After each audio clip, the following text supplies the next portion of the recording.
In this video we're going to be taking the brand new Hoka Rocket X3 along to a race to find out whether it's better or worse than version 2.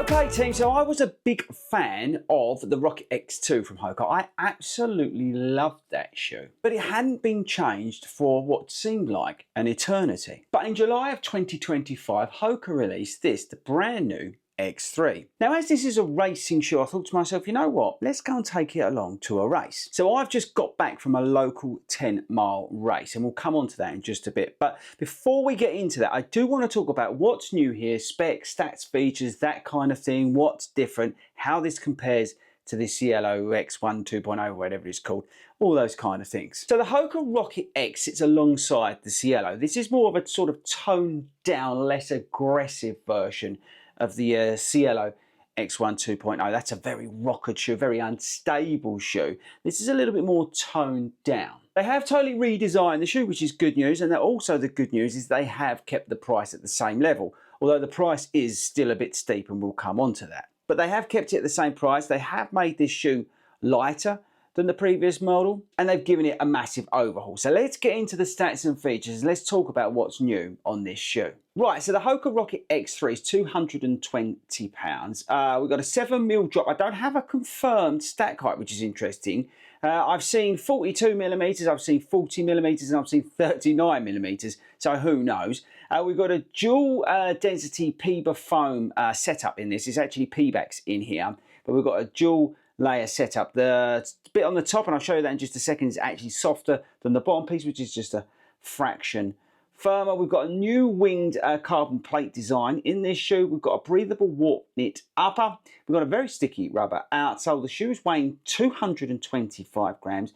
Fits true to size if you are going slightly up in half a size. So this is a UK 10. I'll come on to the sizing in just a bit. And I want you to think of the Puma Deviate Nitro Elite 3 when you think of this shoe. Right, let's take a closer look, shall we? We've got Hoka written massively on the side. To avoid confusion, we've got Rocket X3 written here. Here's our dual foam setup. So like I said, Pebax foam. This is on the top, the softer stuff, which scoops down nicely under the forefoot. And then this bottom layer, which is probably easier to see there, is that slightly firmer compound. It's still Pebax though. Sticking out here is our winged plate design. There's our warp upper. Really good laces. Nice sticky outsole on this. None of those silly cutouts like we've got on the Cielo X1 2.0. A fair amount of foam in the heel to make it comfortable for a racing shoe. There's also a view of the carbon plate underneath, and that's probably about it. Right, so like I said, this is a sort of a less aggressive, slightly toned down version of the Cielo. This is a shoe that is probably more for me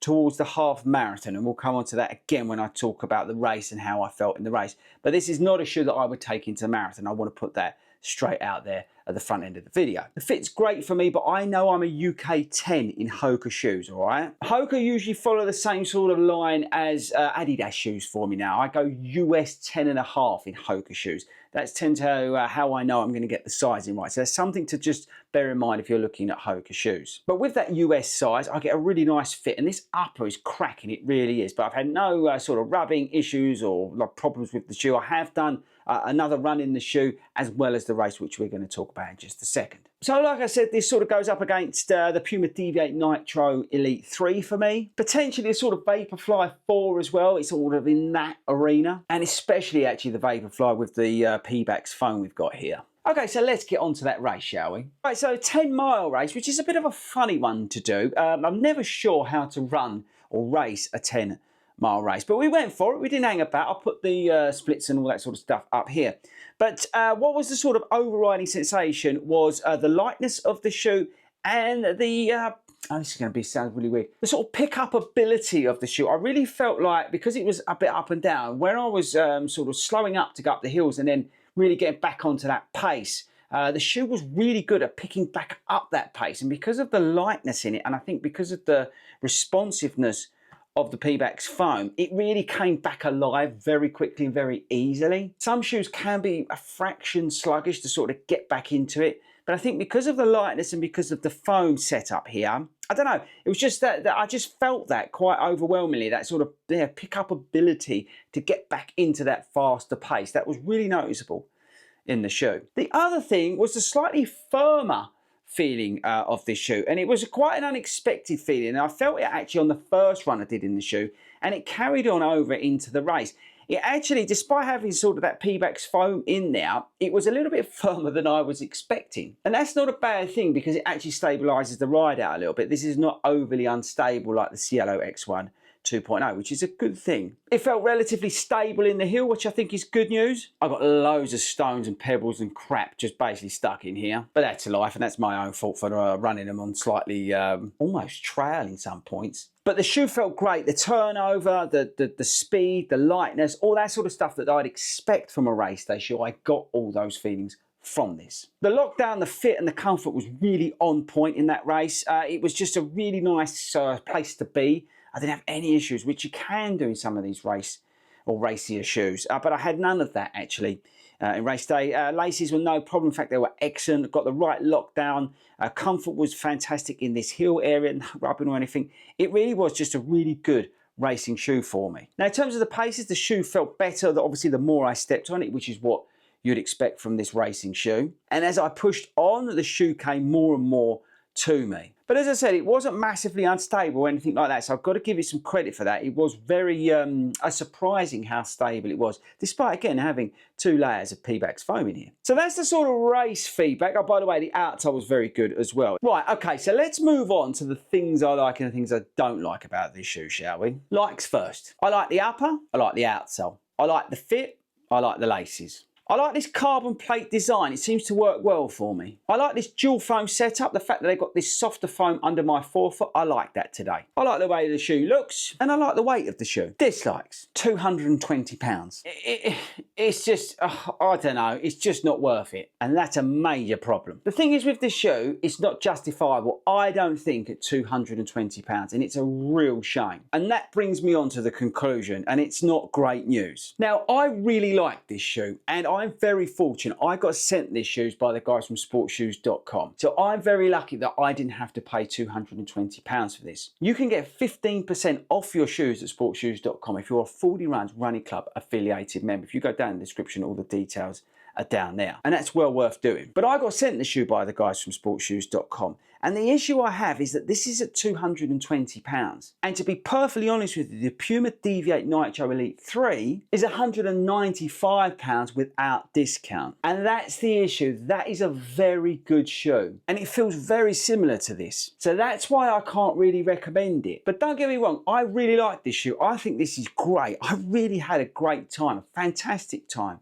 actually in this shoe, and the splits show that, right? The shoe performed well, it was stable, the foams are great, the new setup in the shoe is fantastic. It's so much better than the Cielo X1 2.0 because it's more stable. You haven't got any of those cutouts or anything like that. This is a little bit less aggressive. It's not so much, not so rockered as that shoe, but it's £220, and it's not a marathon shoe for me. This is a half marathon to 10k shoe or 10 miler. But that's why I can't hand on heart recommend it to you guys, because it's £220. If this was the same price as the Puma, or maybe a fraction cheaper, I think this needs to be about £185. Then we can start having a conversation, because I think this would suit some people. The Puma shoe is obviously very narrow and doesn't suit a lot of people. So this would be a very good alternative. But it's basically £30 more, which, you know, where do you stop? So that's the problem with the Hoka Rocket X3. Like I said, I think this needed to be like max £185 really, and then I think they would have sold a lot more of these, and that's probably what's going to hold this shoe back. And it's a real shame, because this is actually a really good shoe. I've really enjoyed it, and I think you would enjoy it too, but I can't recommend it because it's, well, it's £220. So there we go. I like the Rocket X3.